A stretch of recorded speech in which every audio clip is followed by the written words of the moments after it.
আমরা ছাত্ররা সবকিছু করলাম। তো এখন সবাই মনে করেন ক্ষমতা নিয়ে ব্যস্ত আছে সবাই, কিন্তু আমাদের খোঁজখবর কেউই নিচ্ছে না। আমাদেরটা আমাদের মতোই দেখতে হইতেছে, সবাই ক্ষমতার লোভে আছে, আমাদের খোঁজখবর কেউ নিতেছে না। বৈষম্য বিরোধী ছাত্র আন্দোলনকারীরা যারা আহত হয়েছেন কেমন আছেন তারা, সেই খোঁজখবর নিতে আজকে আমরা আসছি বারোপাড়া ইউনিয়ন সুকিপুর গ্রামে আছি। আমাদের সাথে আজকে আছেন বৈষম্য বিরোধী ছাত্র আন্দোলনের দাউদকান্দি উপজেলা শাখার শহীদনগরের সমন্বয়ক। ওনার সাথে আজকে কথা বলবো, যারা ছাত্র আন্দোলনের সময় আহত হয়েছেন তাদের বিষয়ে আমরা জানার চেষ্টা করব যে তারা আজকে কেমন আছেন, কি অবস্থাতে আছেন, তাদের চিকিৎসা ঠিক মতন হচ্ছে কিনা সেই বিষয়ে আপনাদেরকে জানানোর চেষ্টা করব। আমাদের ফেসবুক ভিডিওটি যেখান থেকেই দেখছেন সবাই শেয়ার করে অন্যদেরকে দেখার সুযোগ করে দেবেন। আজকে আমরা কথা বলবো দাউদকান্দি উপজেলা শাখার শহীদনগরের যে সমন্বয়ক শান্ত ভাইয়ের সাথে কথা বলার চেষ্টা করব। শান্ত ভাই কেমন আছেন? আলহামদুলিল্লাহ, অনেক ভালো আছি। হ্যাঁ, এই যে আপনাদের সুকিপুরে বারোপাড়া ইউনিয়নে অনেক ছাত্র আন্দোলনে আহত হয়েছেন, কি অবস্থা আছে তাদের? এখন মোটামুটি সবাই সুস্থ আছে, কিন্তু যারা কয়েকজন গুলি খাইছে, বুলেট এখনও অনেকে বুলেট আছে এখনও শরীরের ভিতরে, তো এগুলো হচ্ছে কিছু ট্রিটমেন্ট পাচ্ছে, আবার কিছু হচ্ছে পাচ্ছে না। তো এটাই আমাদের দেখতে হচ্ছে, যেহেতু আমি এখানে দায়িত্বে আছি শহীদনগরের সুন্দরপুর বারোপাড়া ইউনিয়নের দায়িত্বে আছি। তো এখন আমার 2-3 জন, আমার একজনও এখনও আছে যে যাদের ট্রিটমেন্টের দায়িত্ব কেউই নেয়নি। এখন ওইগুলো আমারই দেখতে হইতেছে, আমি যেভাবে পারতেছি নিজে নিজে করতেছি, ওইগুলা আমার মাধ্যমেই করতেছি, যেখান থেকে টাকা মিল করতে পারতেছি, কিন্তু কেউ আমাকে সহযোগিতা করতেছে না সেরকমভাবে। এক হচ্ছে আমাকে 2জন ভাই আমাকে সহযোগিতা করছে। একজন হচ্ছে ছাত্র সমন্বয়ক থেকে উপজেলার একজন সহযোগিতা করছিল কিছু টাকা, আর একজন হচ্ছে শিবিরের এক ভাই, নাম মেনশন না করি। তো এটা প্রথমে পাইছিলাম কিছু টাকা, এরপর আর কোনো টাকা পয়সা কোনো কিছু পাই নাই আমি।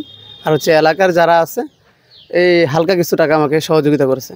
তো এখন আপাতত আমি কোনো সহযোগিতা পাচ্ছি না। একটা ছেলে এখনও বেডের মধ্যে শোয়া আছে, পায়ে গুলি লাগছে, ওই ছেলেটা চিকিৎসা করতে পারতেছি না। প্লাস আমার নাকের যে চিকিৎসাটা এখানে ভারী লাগছে হাসানপুরের সময় ছাত্রলীগের, তো এটার চিকিৎসা এখনও করতে পারতেছি না, আমার কাছে টাকা নেই। তো এই গত সপ্তাহে বৃহস্পতিবারে ঢাকা মেডিকেলে পাঠানো হয়েছে যে ইয়াসিন, সুকিপুরের হাজারিবাড়ির ইয়াসিন। তো ওকে ঢাকা মেডিকেল পাঠানোর পরে ওই আমাদের যে টাকা লাগছে ওই টাকাটা আমি বেয়ার করতে পারিনি। আমার এক বড় ভাই উনি বেয়ার করছে, আমি কিছু দিছি। তো এটা এখনও ডিউ আছে ওনার কাছে, ওটা দিতে হবে। প্লাস আজকে ঢাকা মেডিকেল নিয়ে যাওয়ার কথা ছিল, আমার কাছে টাকা নেই, এর জন্য আমি নিতে পারিনি। তো এটা হচ্ছে সবাইকে করতেছি, মেনশন করতেছি যে আমরা ছাত্ররা সব কিছু করলাম।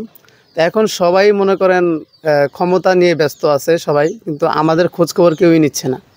আমাদেরটা আমাদের মতোই দেখতে হইতেছে, সবাই ক্ষমতার লোভে আছে, আমাদের খোঁজখবর কেউ নিতেছে না। ওই সবাই পড়ে আছে, কে মৃত, কে মারা গেল, কে শহীদ হলো, ওর পিছিয়ে আছে।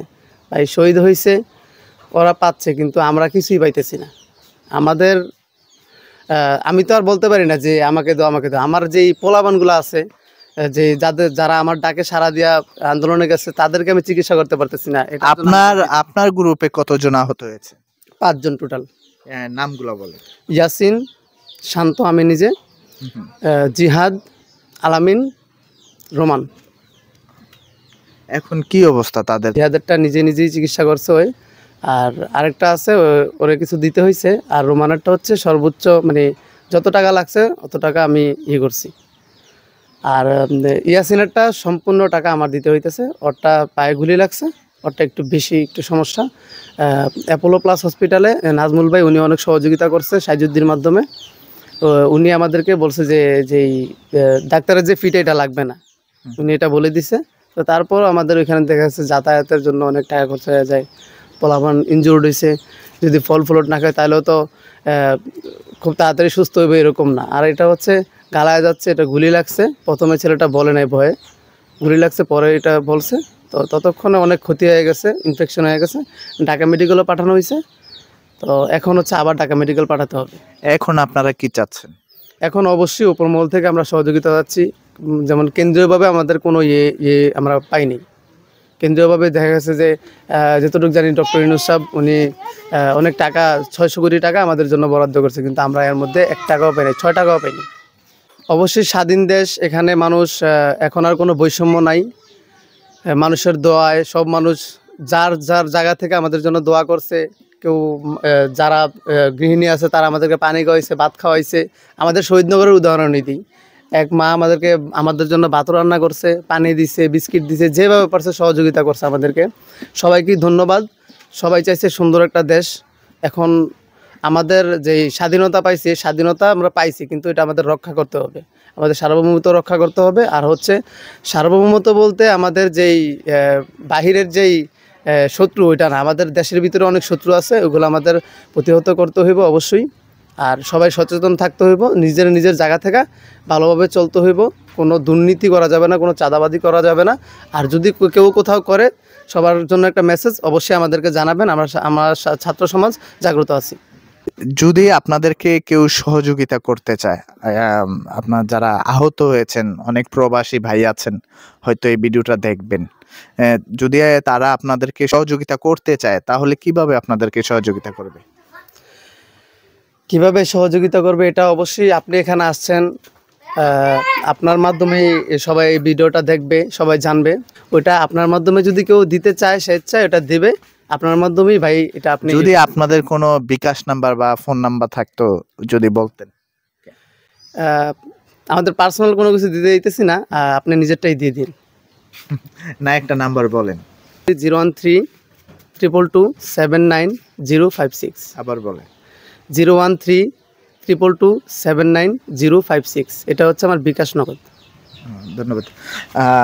দর্শক, আছি আমরা এই মুহূর্তে সুকিপুর গ্রামে। আমরা একজন যে বৈষম্য বিরোধী ছাত্র আন্দোলনের সময় যারা আন্দোলন করেছেন, স্বাধীন করেছেন, তাদের সাথে আমরা কথা বলেছি। তারা যেটুকু আমাদেরকে জানালো যে যারা নিহত হয়েছেন সবাই কিন্তু তাদের পিছনেই পড়ে আছেন, যারা আহত হয়েছেন তারা এখনো কিন্তু ভালো মতো টাকার জন্য চিকিৎসা করতে পারতেছেন না।